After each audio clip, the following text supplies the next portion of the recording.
don't ask them in chat. You can make comments in chat if you'd like, but I would really like the actual discussion space itself to be rich. And often when we are having side conversations in chat, asking questions there, it's hard to manage both of them. And so I would really appreciate it if we can, you know, really bring our discussions to the group so that we can all learn from each other and really have a rich discussion. So that's the first thing I wanted to say. And also all views are welcome as long as we can share them in a respectful and caring and loving way. All right. So where do we start? Any insights or, you know, thoughts on the video? Let's start there.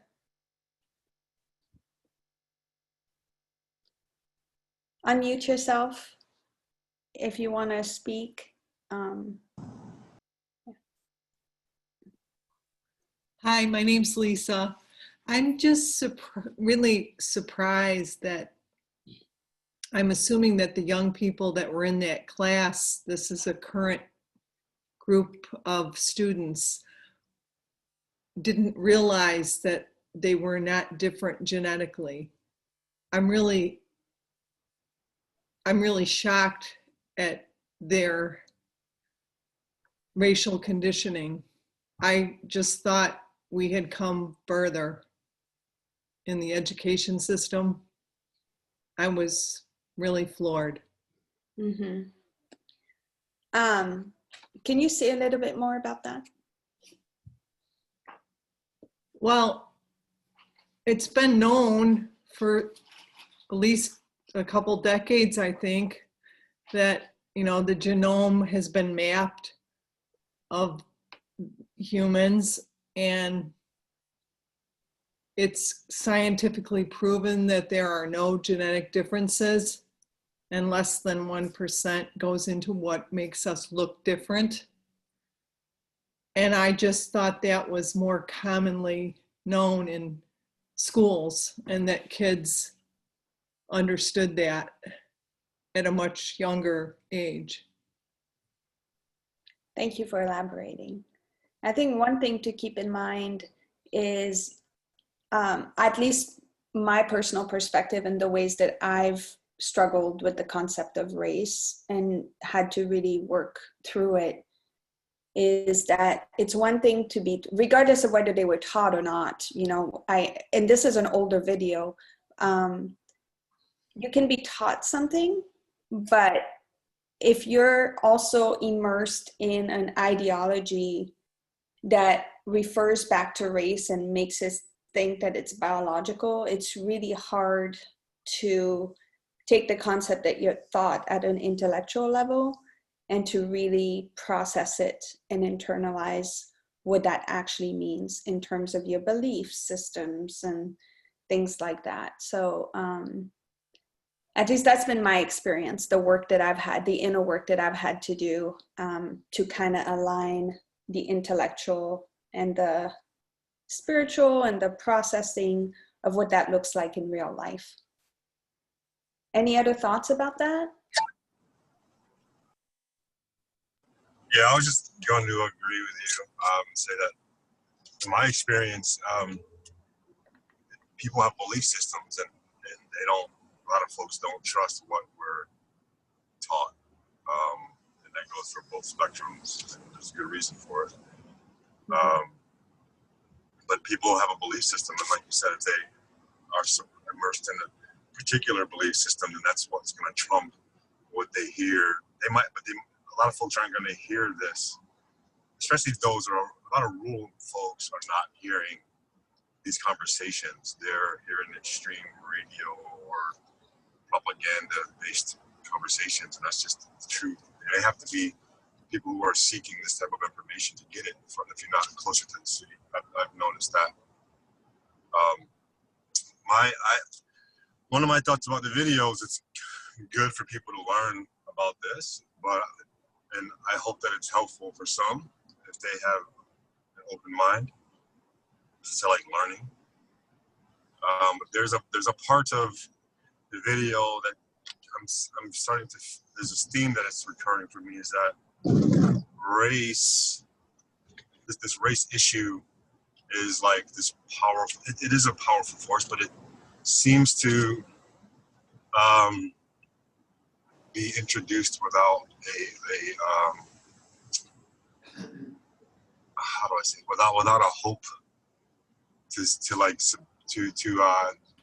detach yourself, Black people detach ourselves from this sort of perceived powerful force or whatever. And that could be, I think, can be traumatizing for some people when they hear how race is such this force that sort of saps people's power. It's an interesting, I'm trying to still wrap my mind around this thought process, but I'm in these broader conversations with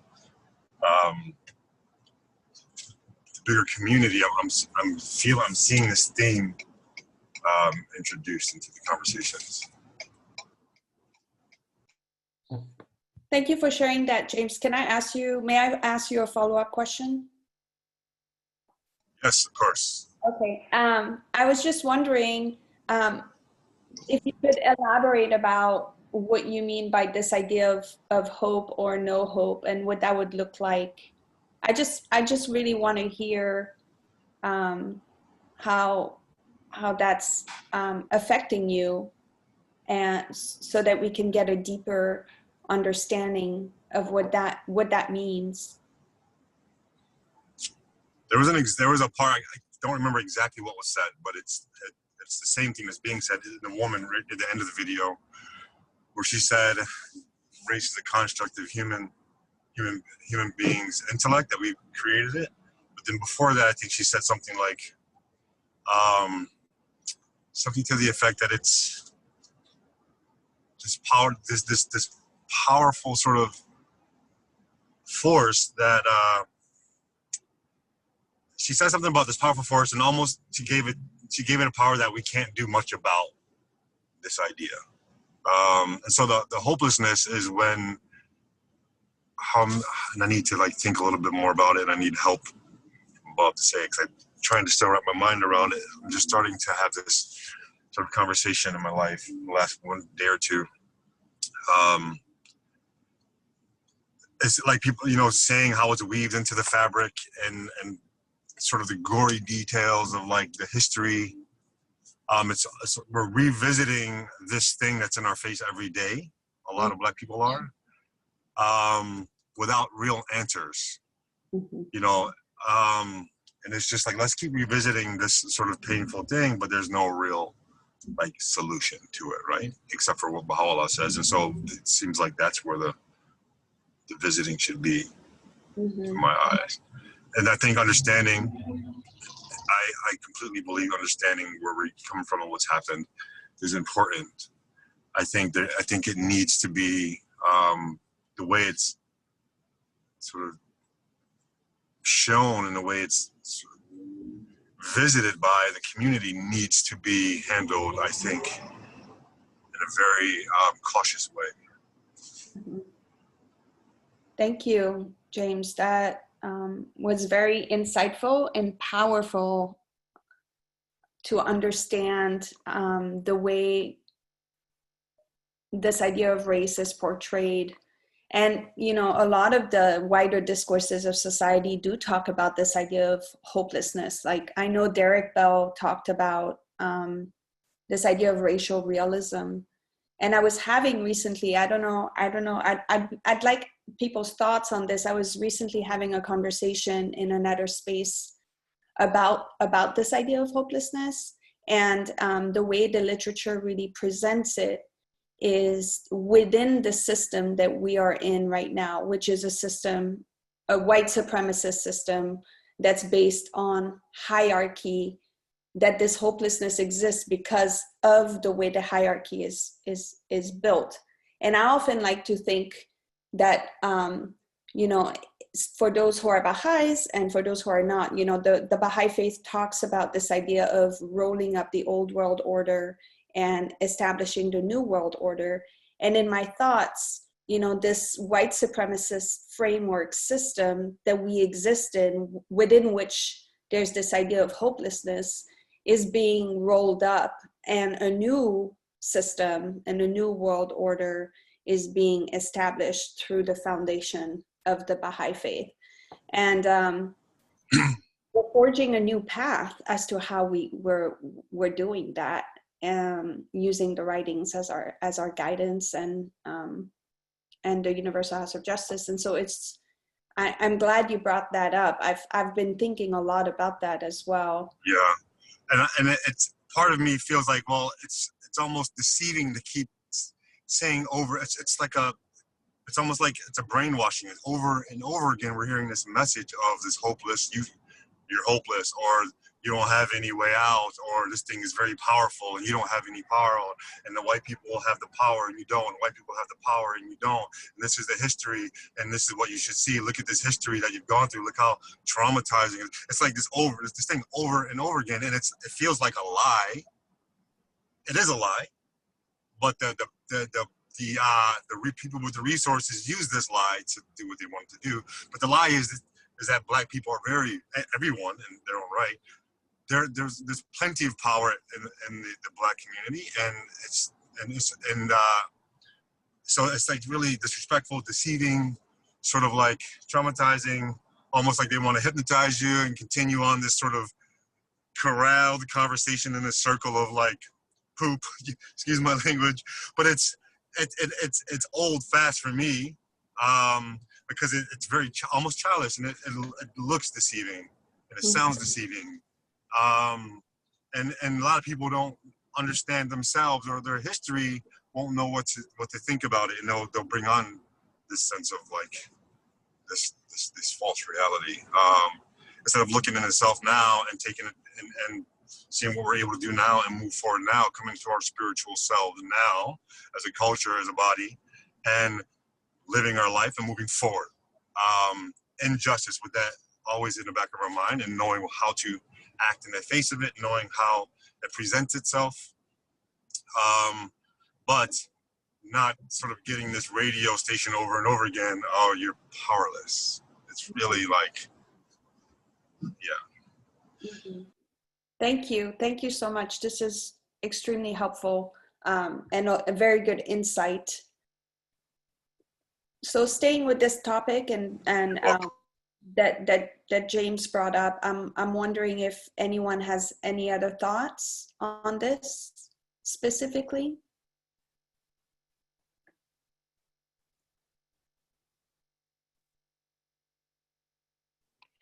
I do wanna staying on this same theme that James brought up. I agree with you, James. It can really appear and seem that way, that it is this vicious cycle of repeating the things that have degraded Black people. But one of the things that I think why it's important is because this whole systematic racism and this systemic thing and this whole thing on race is so deeply ingrained that for people like yourself or myself, it can be traumatizing, but it needs to be laid out there. It's like people who perpetuate this system will keep perpetuating it until you tell the truth. It's like family history. Everybody keeps a secret. As long as you don't talk about it and say it or anything, nothing can be done about it. But there's so many people that don't know this. I mean, I think I forgot her name. She said that she was surprised that there were so many young people who did not know this already. So that tells you the level and how deep this is. The notion of race has been taught in order to oppress people or whatever. So I feel like the story still needs to be told. I think the bright side of it is, for me, is that had I not found out about Baha'u'llah, I would be devastated every time I heard it and wouldn't know which way to look and what to really do about it. But I think the empowering part for me is that when I became a Baha'i in '87, I knew this already, that we were all the same. Most Black people, we do know it already, although we're treated so badly, but we do know it. And so when I became a Baha'i, I was like, I knew it. And Baha'u'llah started confirming for me who I was. I was like, I knew this the whole time. And so it all kind of became clear based on the teachings of Baha'u'llah. Now my role was, now how do I, as a human, go out in the world and fight and prove that we are all the same, and that this system has to come down and change. And I think one of the things, and I'll ask the question I'd asked Liz, one of my pressing question is that, we know, because we had to discover, African Americans, that the origin of man is African. So we're all, white, Black, or whatever, is African. At some level, you're African, but I find that a lot of people that are not Black or African American cannot deal with that reality. And I'm wondering why is that? Because if they could deal with that reality, that places them in the same boat with everybody else to really fight for this issue or change their concept or start looking at the world differently. But it's very hard for people to even acknowledge. And I say the origin of man coming from Africa, not as a source to one up on someone else, but to equalize the playing field, that we're all the same, to put into place and to roll out what Baha'u'llah has said so that we have a change in society. And so that's kind of where it can be painful. But what hasn't been painful in our society for Black people? I mean, what hasn't? We don't escape that, but now we could do something about it, because we have the mandate of who we are and how to roll this out. So yeah, what I'm thinking, and what I was saying is, I think that it should be told for people. I just think that I think it's important to figure out how we talk, how and who, and what space we're sharing the information, so that it's like a quality control. It's a seeking sort of teaching effort, because I think for the Baha'is, generally, I think we're all getting this message, and what I'm feeling is that we're getting it over and over and over again. And are we reaching out to people who actually need this message? And I know we're not that often as Baha'is as a whole, like as a group, like doing it this way. I haven't seen that. But just sort of, how do we, I think, do it with like tact and wisdom? So I think it's very important, because this is the teaching effort that's needed, so that Black folks that confidence can be built. And we can remember like who we are, not be learn. I think we need to remember who we are. And that's sort of where I was standing. I don't want to shut this message down. I want to handle it differently. James, can I repeat what I think you're saying in other words? Yes. I think what I'm hearing you say is that the message is very important, but the way it's delivered with regards to whether, with a focus on either hopelessness or hope, is what needs to change. The way the story, the way the ending is told, it with a focus on empowering Black folk, as opposed to sending a message of hopelessness.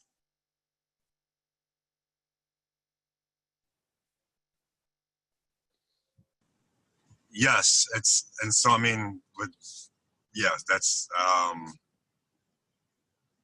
yes, but there's like an urgency to it. It's not just this. I think it's a lot more. There's a lot more. To me, there's a lot more urgency and a need to really pay attention to what that message is. Just from a Black person in this community, in any community, I think, and understanding how delicate it is, because I think it's something that we should pay attention to. Yeah. Thank you. Thank you. Any other thoughts on this topic or any other topic that you were thinking about as you were watching the video? Well, I just love the idea that we're all from Africa.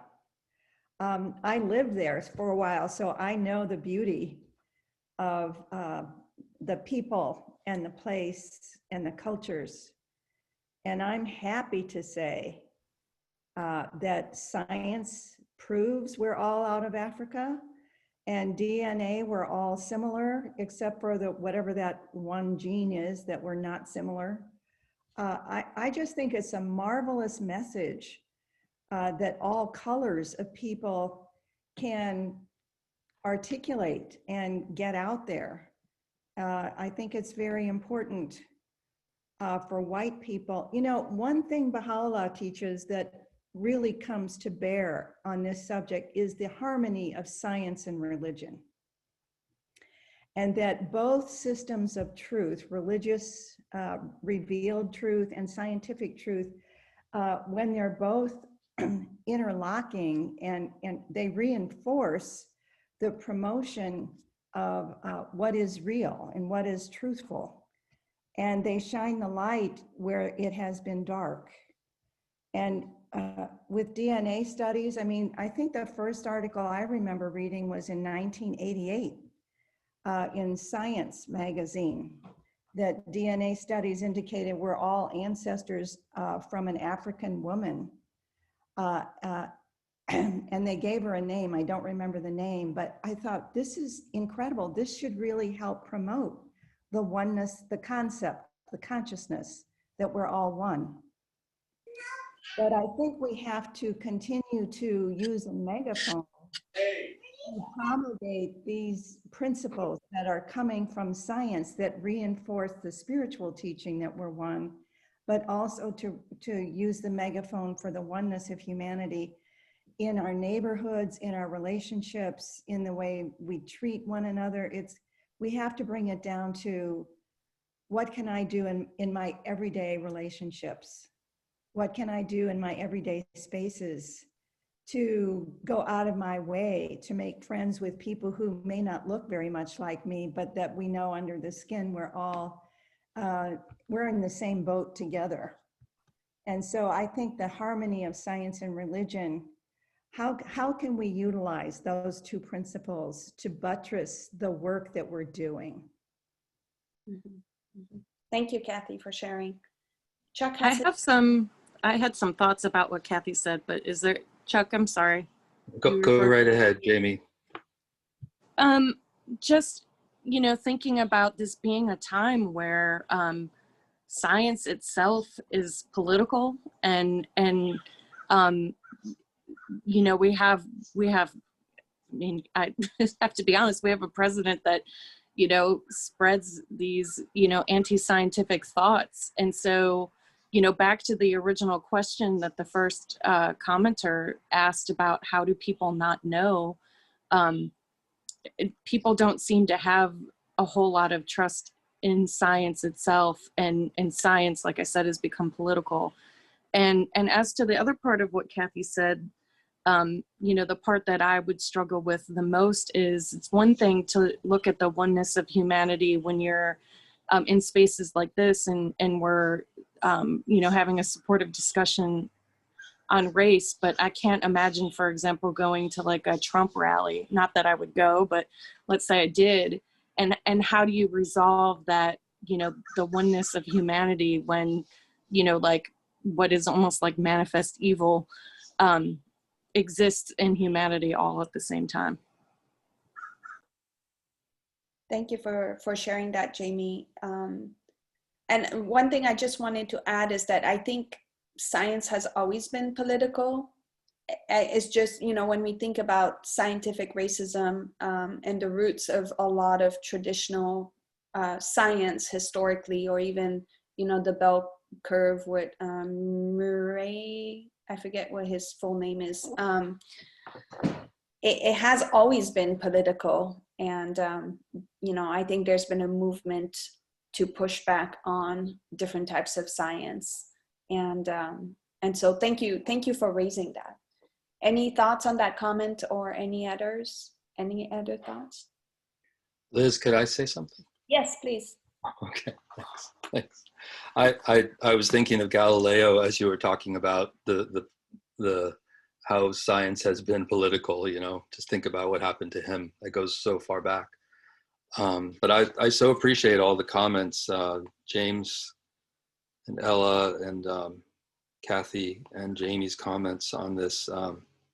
You know, I think about the fact that this talking and using the term race gives power to it when we know it's a lie. You know, we know it's not really, it doesn't really exist. And yet it's a real thing in the sense that just like white supremacy has built a structure that's real, that really hurts people, that kills people, that oppresses people. And I've heard it said that, you know, it's a lie that has teeth and claws.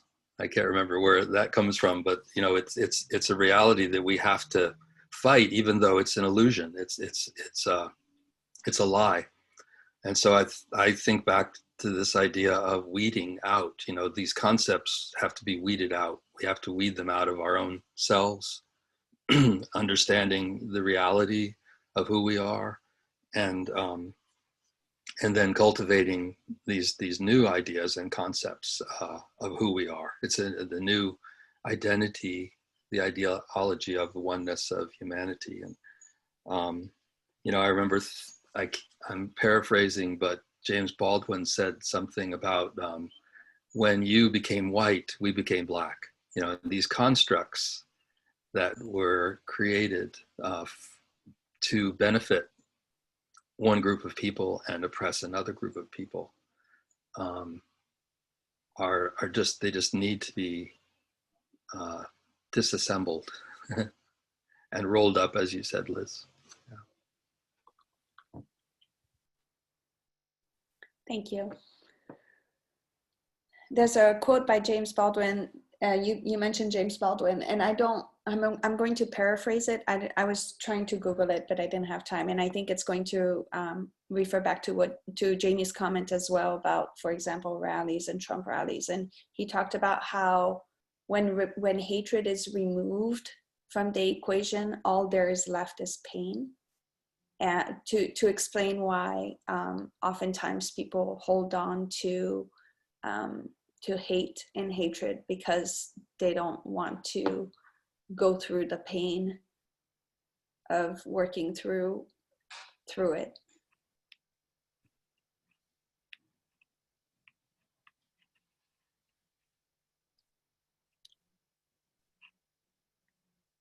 Any other? What else? I was just going to say one other thing, that after the kids had, back to the film, after the kids had their analysis of their, you know, I guess their mitochondria, and they saw how similar they were to one another and so on, they asked that one white young man, would he, if he had a choice, change the color of his skin? And he said no. And he was hanging on to his white privilege. He knew that he had it, which I thought was surprising at that age, that he already knew that. So anyway, I guess it starts very young, but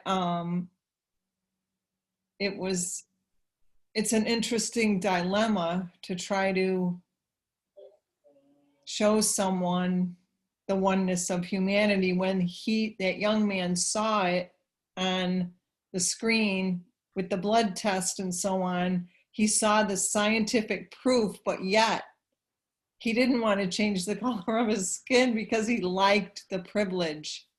And I mean, he was a very candid kid and probably a lot of them thought that. I really think it's great that he was able to share that, because a lot of white kids wouldn't say that. You know, there's a lot of research that shows thank you for sharing that, Lisa. There's a lot of research that shows that children from a very, very young age are already, they may not necessarily understand what the difference is, but they know there's definitely a difference. Even, I don't know if you know this, but even from the color of the eyes of different ninjas, good and bad, are different. Little small kids notice, like, you know, I want to have blue eyes. Well, why do you want to have blue eyes? Because the ninjas have blue eyes. You know, I don't want to have brown eyes because the bad ninjas have brown eyes. From a very young age, there are these different associations that are biased. You know, even in technology, the way algorithms are written in a biased way for healthcare, for example, who gets different access to healthcare and things like that. And so thinking about all these things that little kids are taking in because of the biases of our society and what they assume is good or not. But at the bottom, at the end of the day, I just wanted to mention this. When working with white people specifically, bottom line is that, are they willing to make the sacrifices needed, especially when it comes to their children, right? How when we think about resources and the resources that we have available in our society, most white parents are willing to fight the fight. They're willing to do racial justice work until it involves their family and especially their children. And that's where they bulk.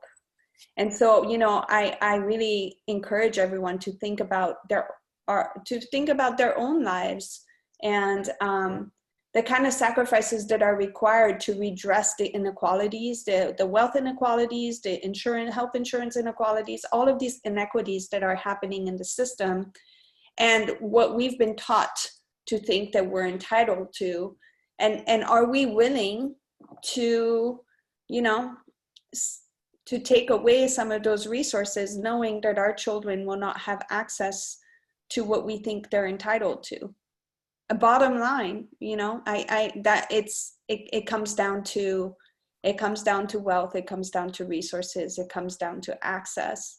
And so, and even young kids start to notice it from a very young age. And that's interesting and painful when we think about that.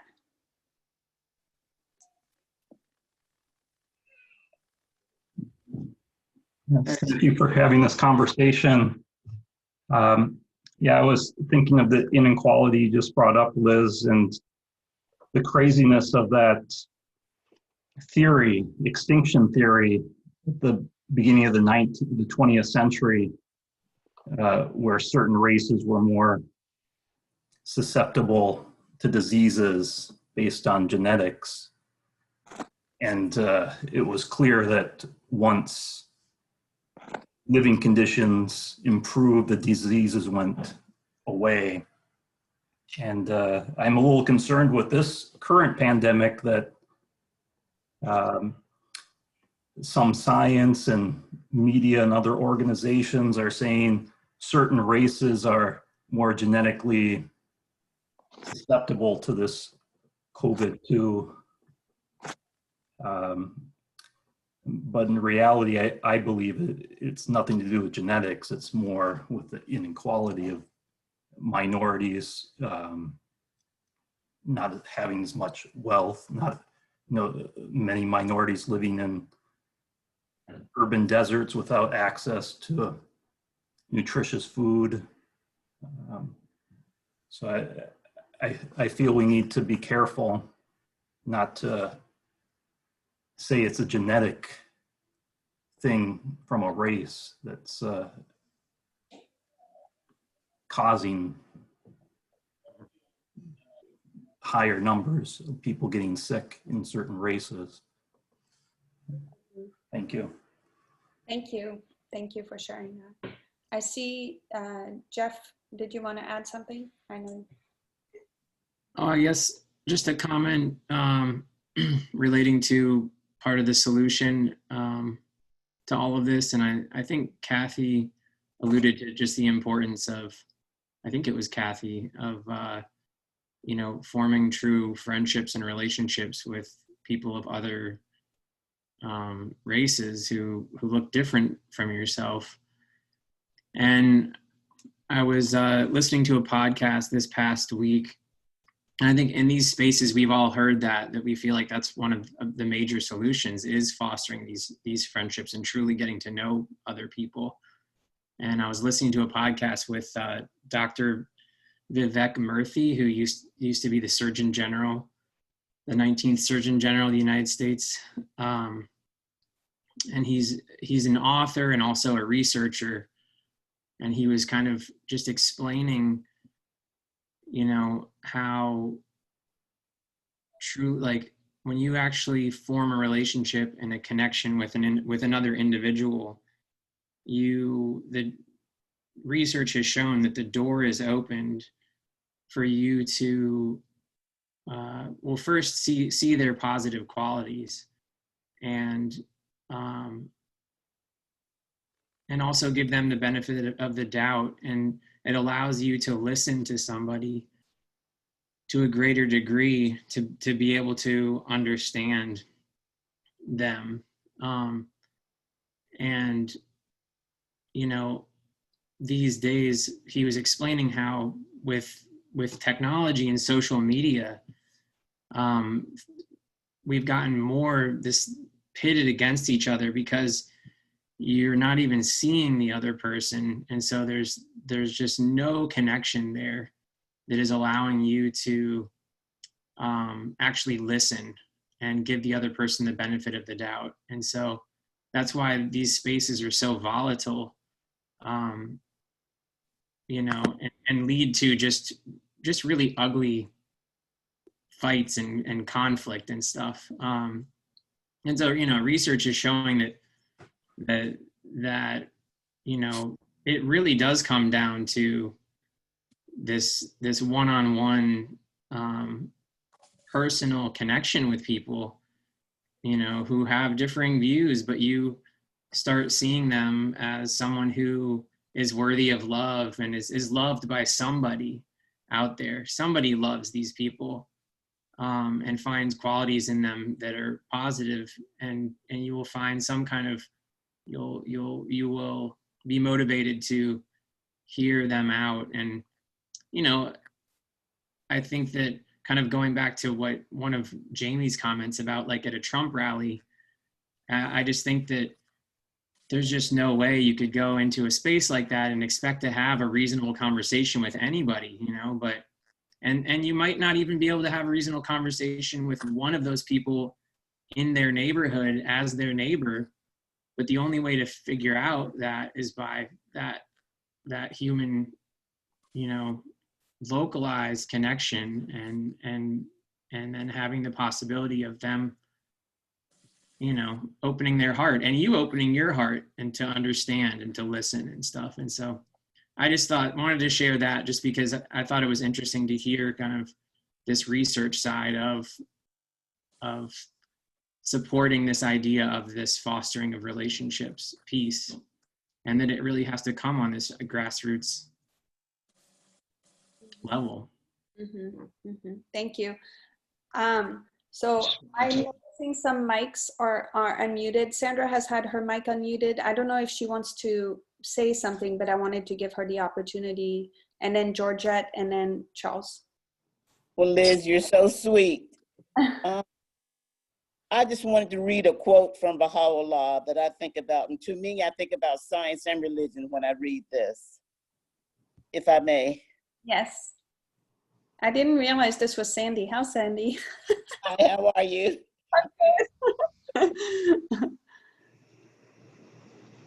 It's a quote, and to me, it's really moving, and maybe somebody else could read it. I don't know. The one, know ye not why we created you all from the same dust? that no one should exalt himself over the other. Ponder at all times how you were created. Sorry, tears are coming, I can't see. Since we have created you all from the same dust.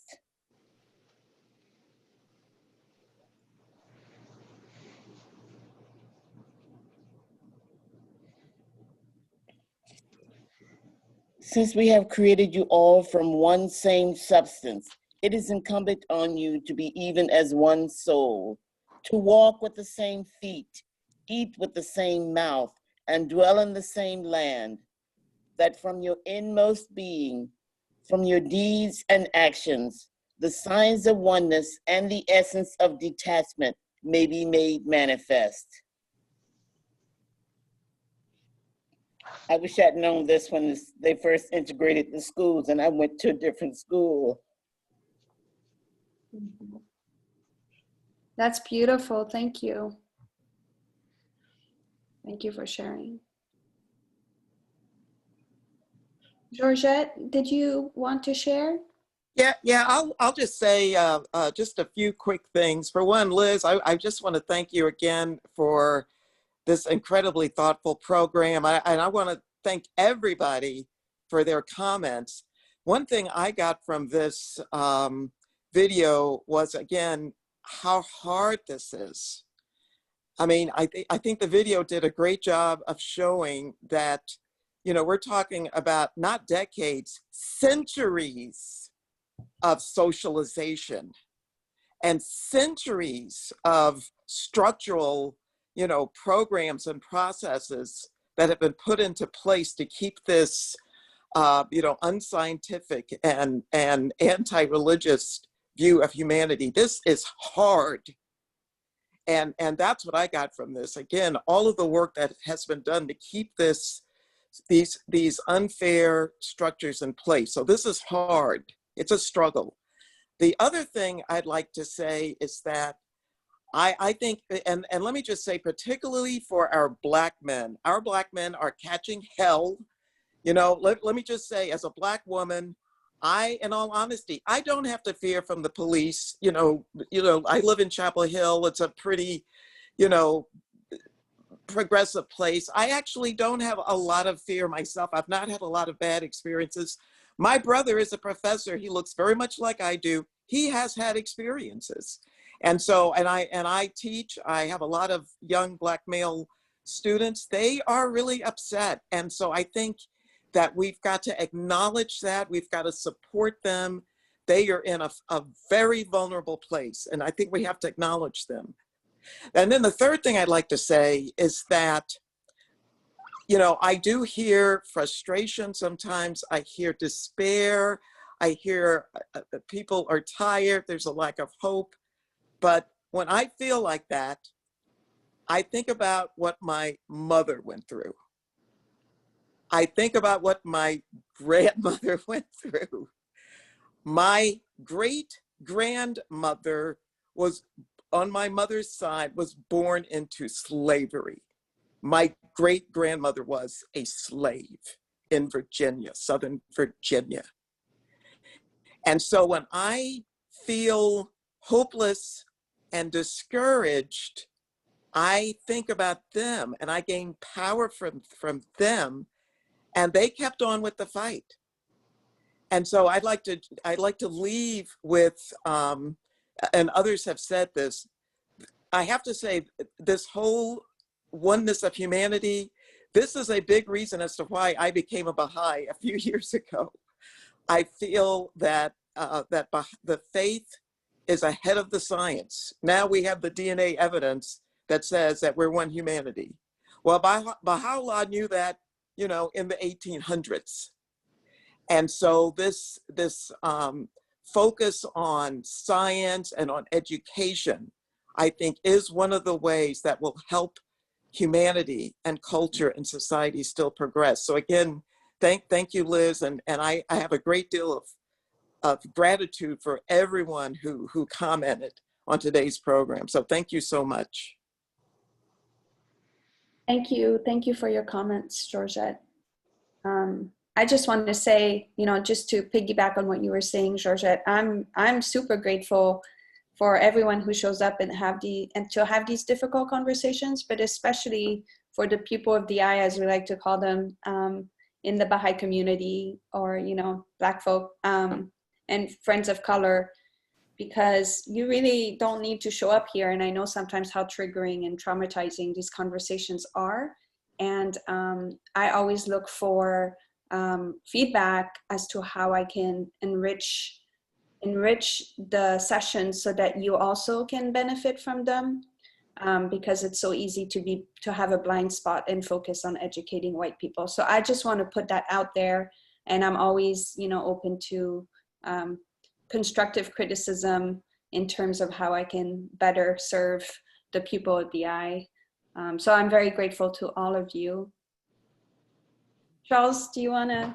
I know it's 12:35, so those who need to leave, feel free. I just wanted to, maybe we can end with Charles.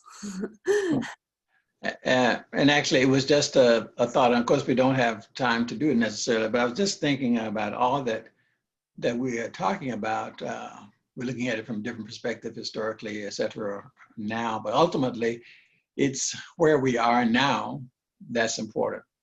It's where we are today where that's important.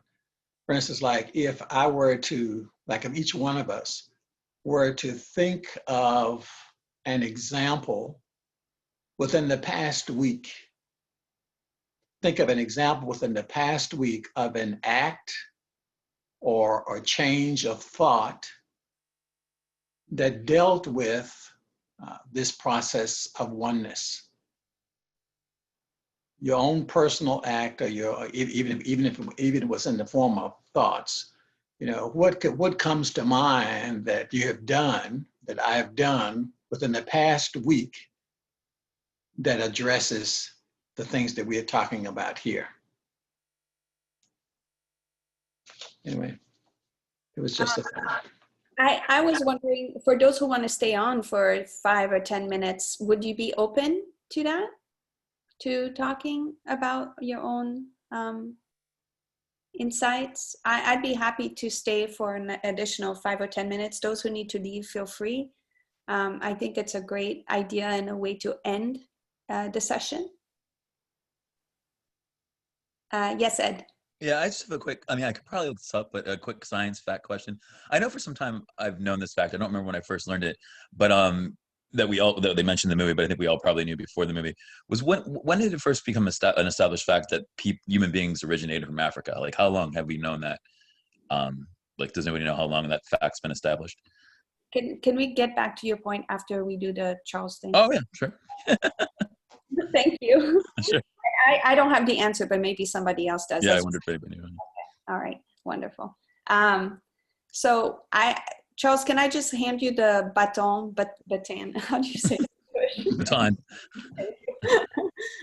Do you want to facilitate this part? I really like it. No. People can just, whoever wants to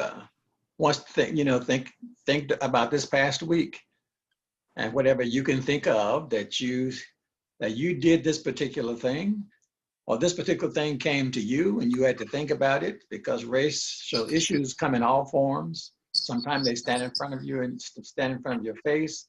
Sometimes something flashes through the media. Sometimes a thought comes to you. It could be in a number of ways. But to just think about it yourself and say, during this past week, this particular act or this thought has to do with what we are talking about today, and this is what I did to handle it.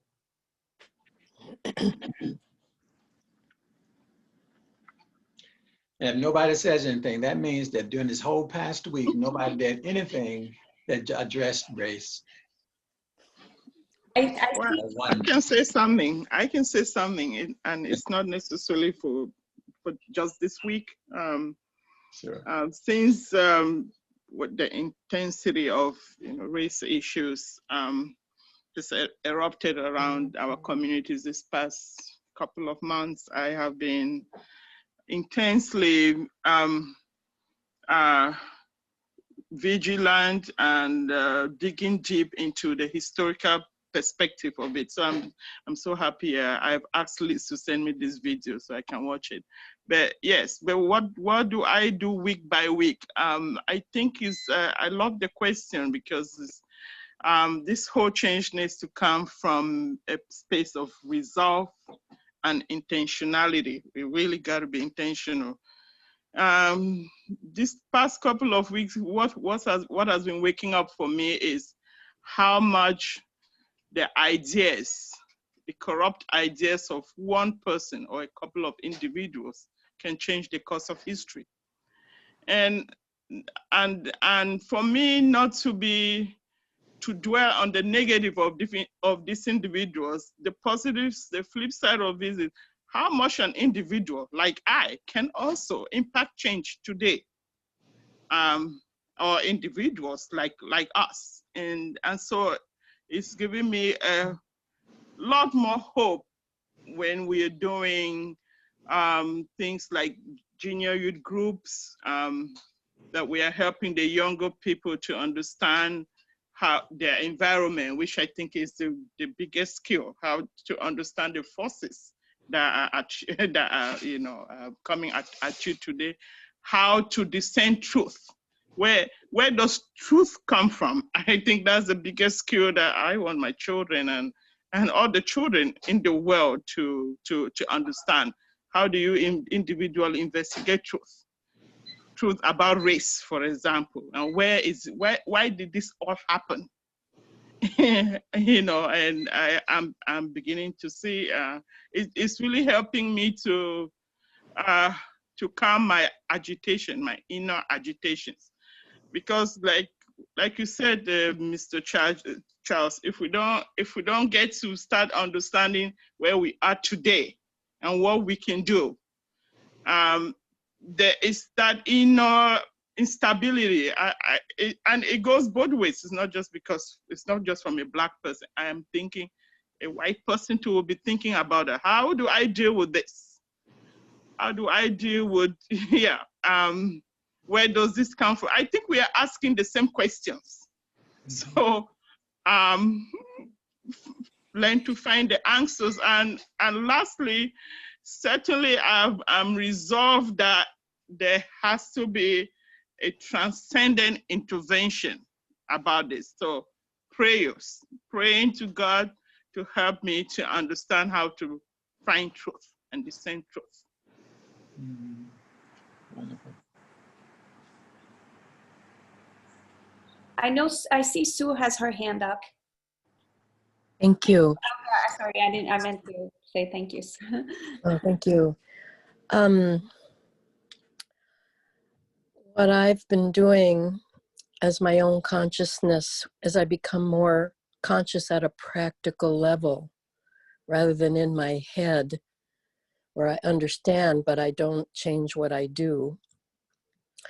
Now I'm looking for ways to change what I do. For example, thank you for this question, Charles, if I may call you Charles, and thank you for stepping up, because this is an example, and thank you, Liz, for stepping aside and handing over to Charles, because that's something that I like to see is more Black leadership and more white leadership that literally takes the lead by stepping aside and by giving the time and the space and the attention and the energy and the love to Black people to be equal, knowing that we're all equal. Then there has to be opportunities to demonstrate that, not to prove it, but to demonstrate it, have the chance and the opportunity. Whereas white people with white privilege always just make the assumption, well, I'll take the lead, or I'll speak up. If there's a space to speak, I'll speak up first, or second, or third, or fourth, and then there's never time or space for Black people to speak up. And then there's that old pattern of behavior that has been deeply, deeply and painfully imprinted in people of color, period, that we don't have the privilege to speak up, so we don't. And of course, white people have the privilege to speak up, so we do. and then the pattern is perpetuated even in Baha'i communities. So one of the things that I've been doing, well, I did speak up in a meeting with people of color and white people, and I was noticing this pattern.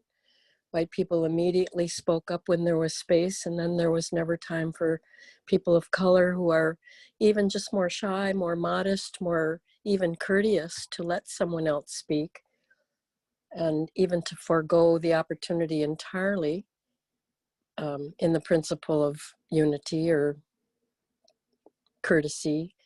So I spoke up to say to the moderator, if you notice in just in the attendance, I'm only on Zoom. I haven't even been outside in the last week, but I've been on Zoom very, very active, and noticing this pattern, I said to the moderator privately, so as not to embarrass, if you notice in the participants that there are people of color, would you, and they've raised their hands, as we're learning to do, would you call on them first, even if they're not first in the queue?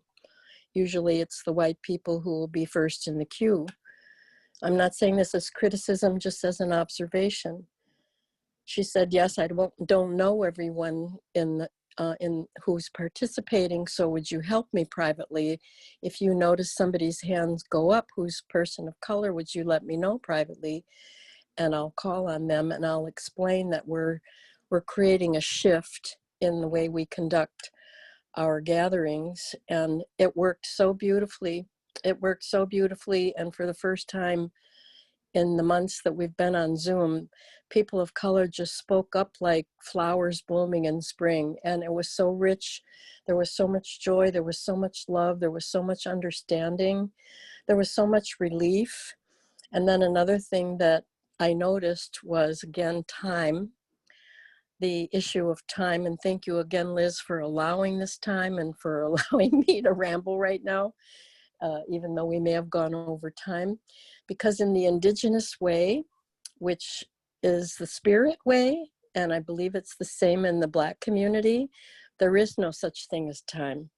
That's a very white construct, time and agendas. Well, this is off topic, so we can't talk about this, even though maybe this is where the pain needs to go, or maybe this is where the love needs to go, is off topic. Maybe that's what somebody brought and needs to attend, and maybe that will actually give us an answer that wasn't on the agenda, because we didn't know that the pain was going to be there, or the need was going to be there, or the love was going to be there to speak up off topic and off agenda. And oh, sorry, but we're running out of time.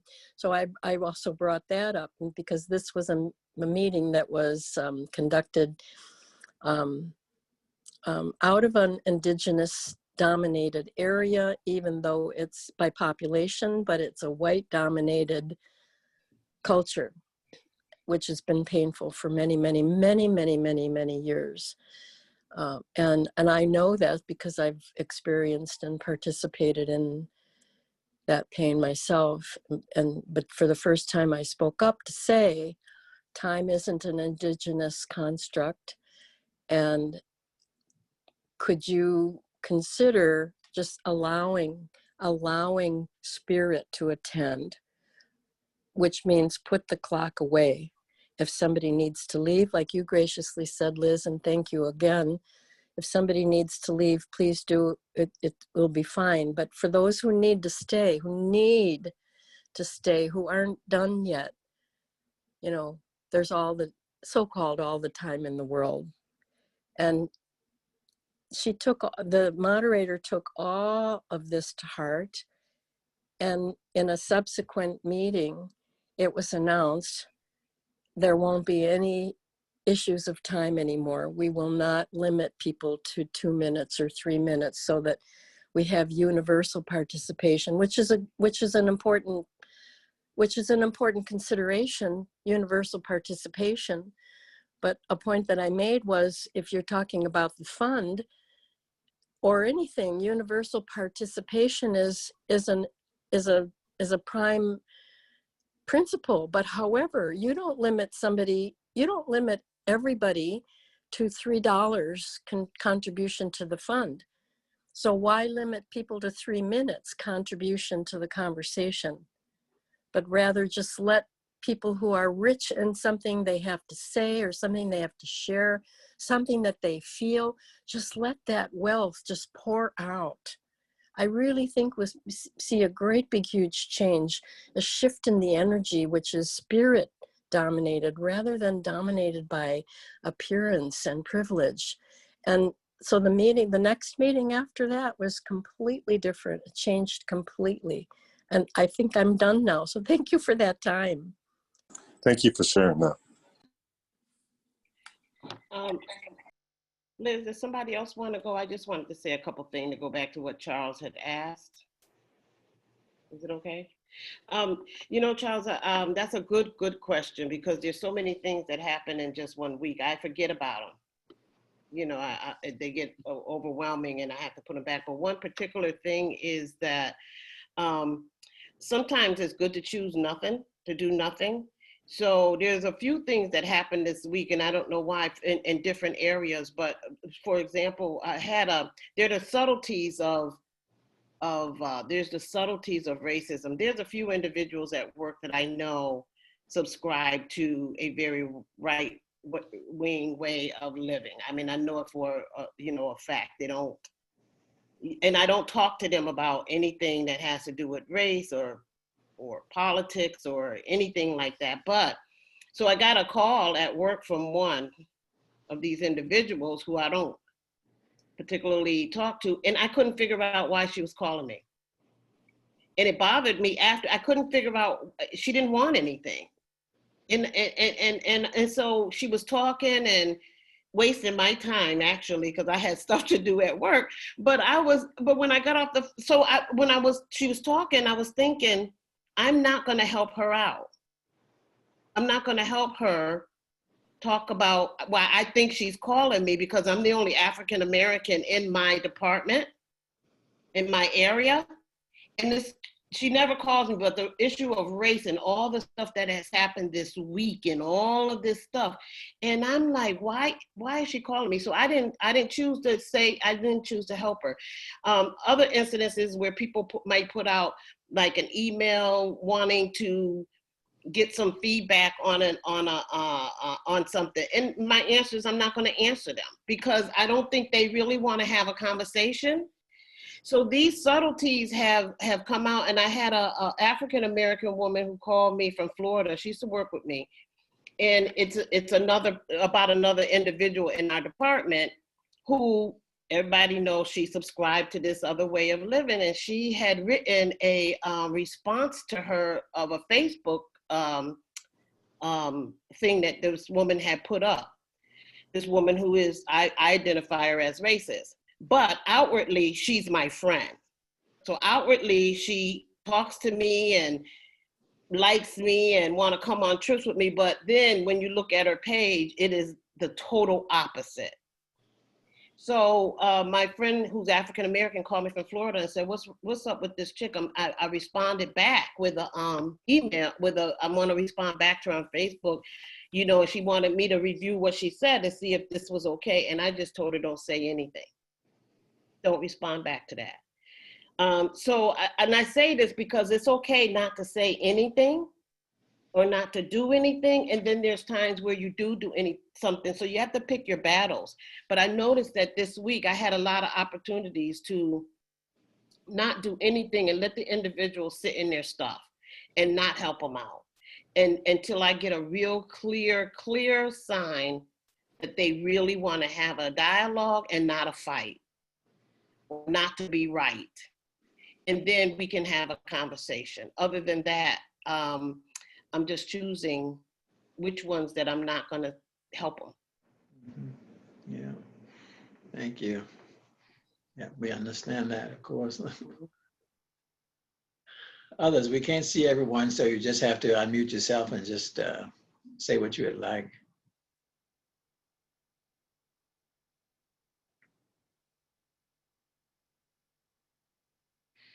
And I'll take that thing back about you haven't had an act.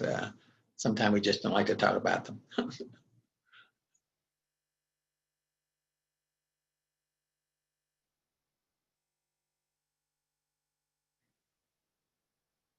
Okay, well, I guess that's it then. Yes, Georgette, did you put it in? I have something. Just give me 1 second. I want to go on the porch. Okay.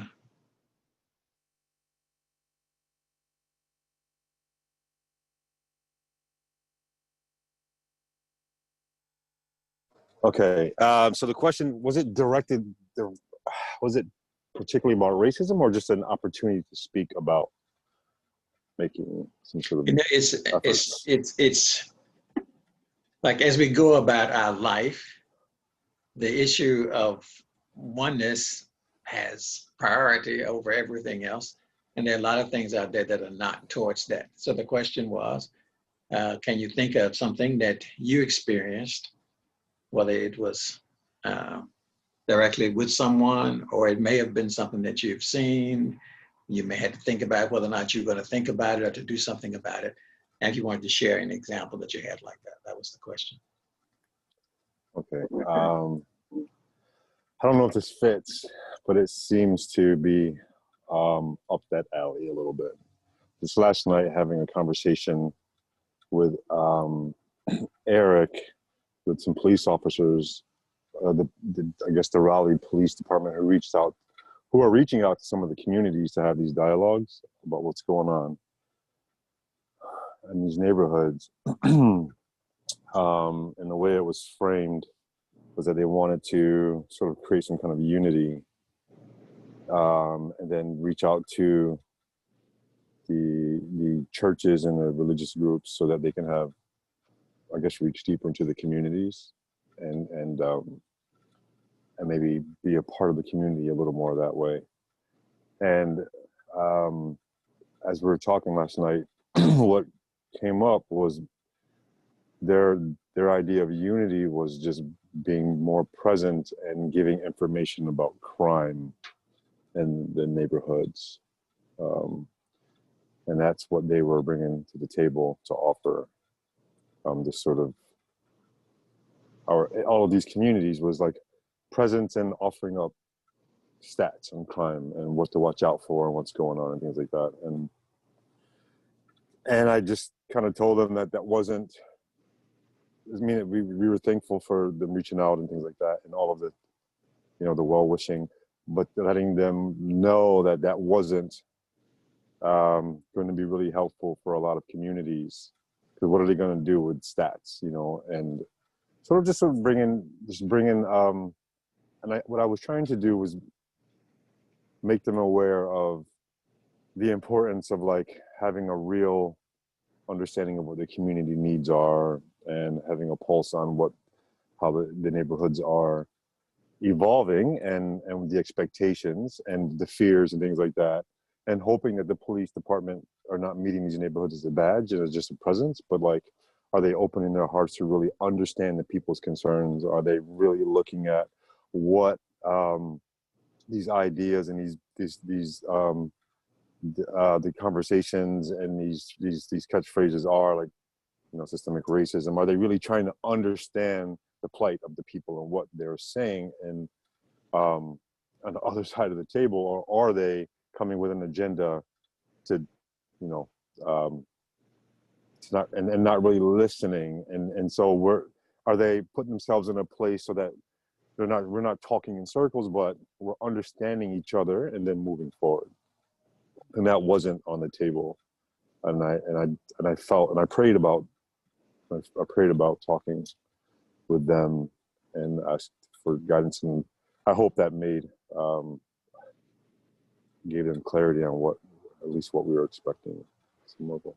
I hope that fits what you were asking. Sure it does. Thank you.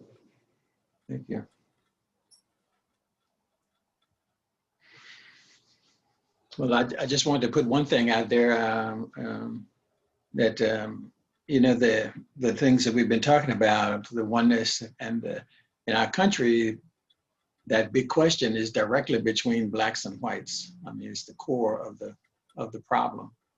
So if in my day I can set a goal, I can make a plan, I have to do something to become more conscious because we don't want it to just to stay in a realm of discussion as well. We have the discussion so that we can learn and understand and then act from those discussions.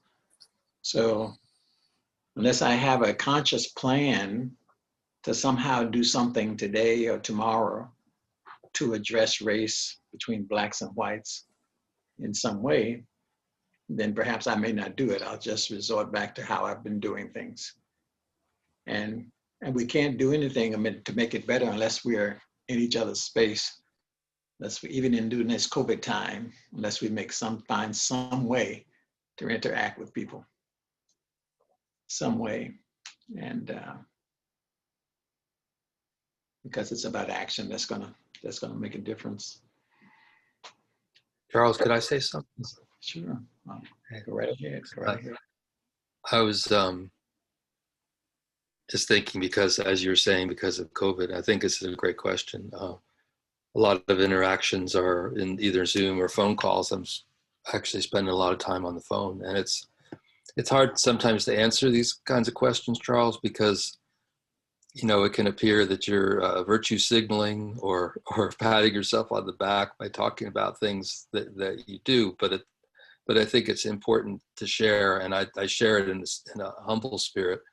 And I've just found myself this week in particular on phone calls with friends in long-term cross-racial relationships and in a supportive listening role. Friends that have been suffering for various reasons because of the issue of race and racism.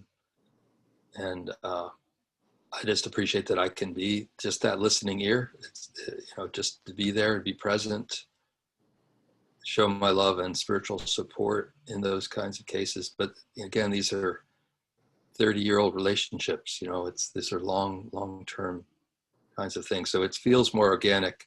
Doesn't feel like I don't say to myself, well, what am I going to do about racism today or this week? I guess it just, it comes more organically in that sense for me.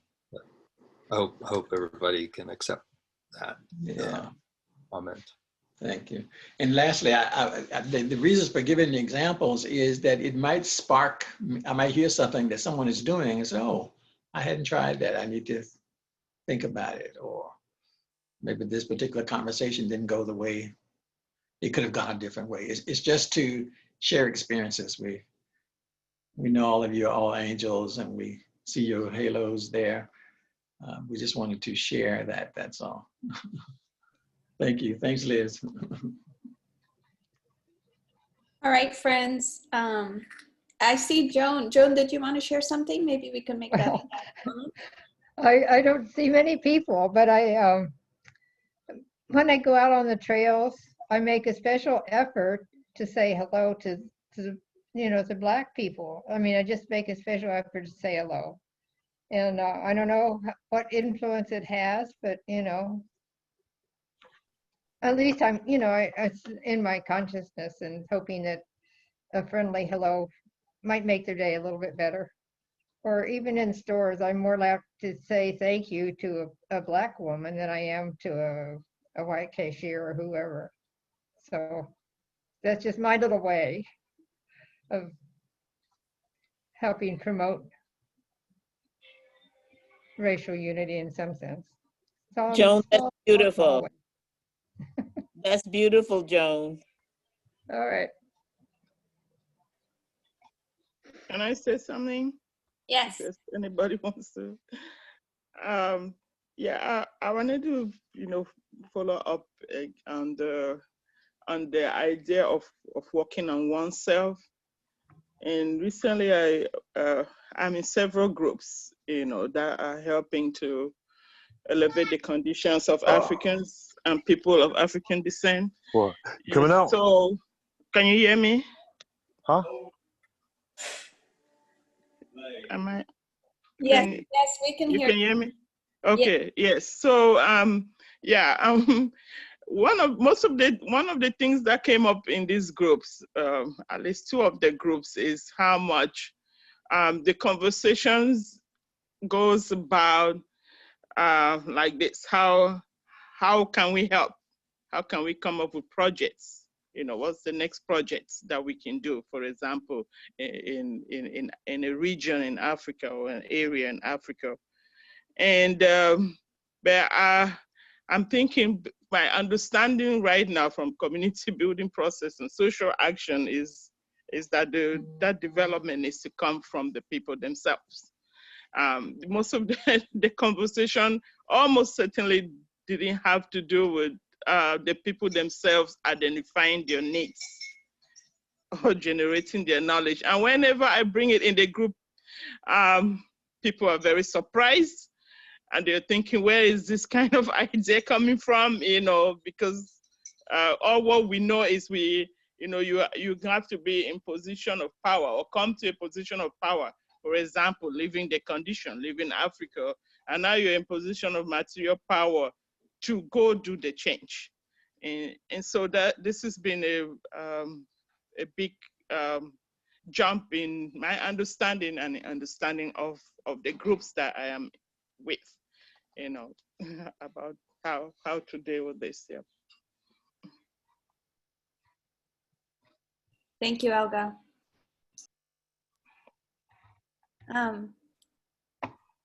Yes, Kathy.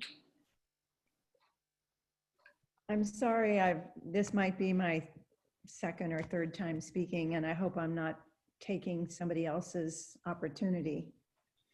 But in the message that our National Assembly sent out to the people of America on June 19th of this year, they actually make a concrete recommendation, and that is we need to develop the capacity to have honest and truthful discourse about the current conditions and their causes, and understanding in particularly the deeply entrenched notions of anti-Blackness that pervade our society.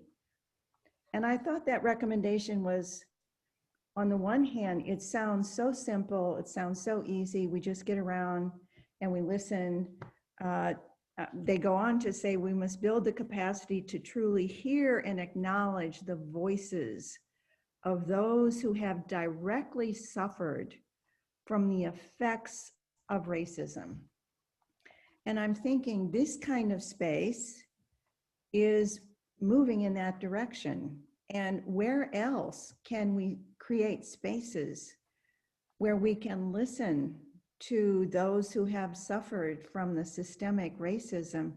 And the letter goes on to say we need to set these spaces up in schools, in the media, in civic arenas, in work, and in our personal relations. And I was thinking that is something I want to ponder on, to think about how perhaps a simple gathering of neighbors, even if it's on Zoom, could be just to ask the question, what's going on with you now during this kind of tumultuous period in our society? What's going on with you? And here's a space where feel safe, and find out, get in touch with this kind of, be open to listening to this, because it's going to be painful, but this is a capacity that we need to build. And we're being urged, this is a letter to all Americans, so we're being urged as Americans to figure out how can we have these spaces? Where can we have these spaces? And I don't know, but I think devotional gatherings might be one space where this could also happen very naturally.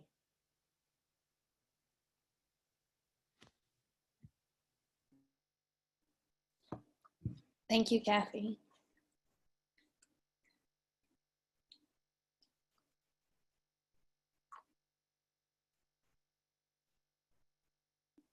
Any other thoughts?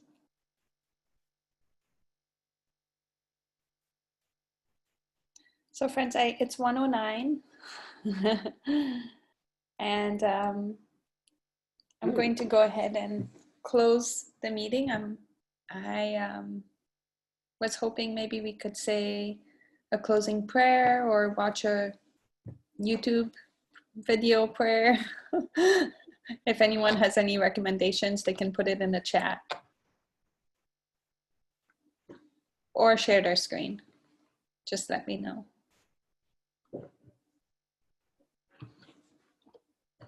If not, I have a video. Did you wipe your hands before putting it? Thank you. She's eating. She would like to say it. Would she like to say a prayer, your daughter? You want I'd to love say? Yeah. Does she, Thank you. does she sing? Does she sing? Maybe she'd like to sing a prayer. I think she'll say one from the prayer book. She does love Thank it. you. Oh, lovely. Thank you.